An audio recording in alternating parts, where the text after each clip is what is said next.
ایک بات یاد رکھیے، میں سمجھتا ہوں کہ اگر آپ کی بحث کسی بدتمیز، بد اخلاق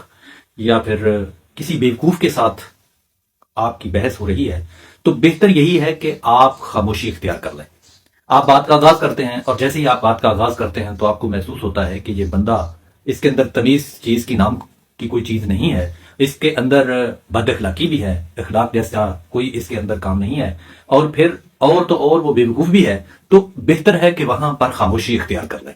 بد زبان اور بدتمیز انسان جہاں بھی ہوگا وہ دلیل سے بات نہیں کرتا،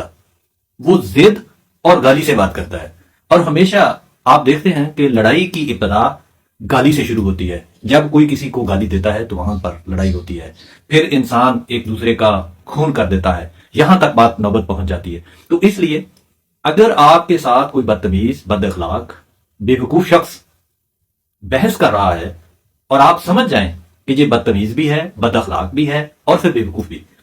تو وہاں پر بہتر ہے کہ آپ خاموشی اختیار کر لیں، کیونکہ وہ کوئی بھی بات دلیل سے نہیں کرے گا، وہ اپنی ضد پر اٹل رہے گا اور تو اور وہ گالی کا سہارا دے گا۔ ایسے میں چاہیے کہ آپ کے دلائل کتنے ہی بے شک وزنی کیوں نہ ہوں، آپ کی بات میں کتنی ہی سچائی کیوں نہ ہو، آپ اس کی سطح پر آ کر کچھ حاصل نہیں کر سکتے، کیونکہ جو شخص تمیز سے، اخلاق سے، عقل سے آری ہے وہ عقل کی بات کو کبھی نہیں سمجھے گا۔ خاموشی کبھی کبھی سب سے بڑی جیت ہوتی ہے، اور عزت بچانے کا بہترین طریقہ میں سمجھتا ہوں کہ خاموشی میں ہے۔ اگر آپ بھی اس بیوقوف، بدتمیز یا بد اخلاق شخص کے سامنے اسی طرح کا لہجہ، اسی طرح کے الفاظ استعمال کریں گے تو ہو سکتا ہے کہ آپ کے درمیان لڑائی تک نوبت آ جائے۔ اور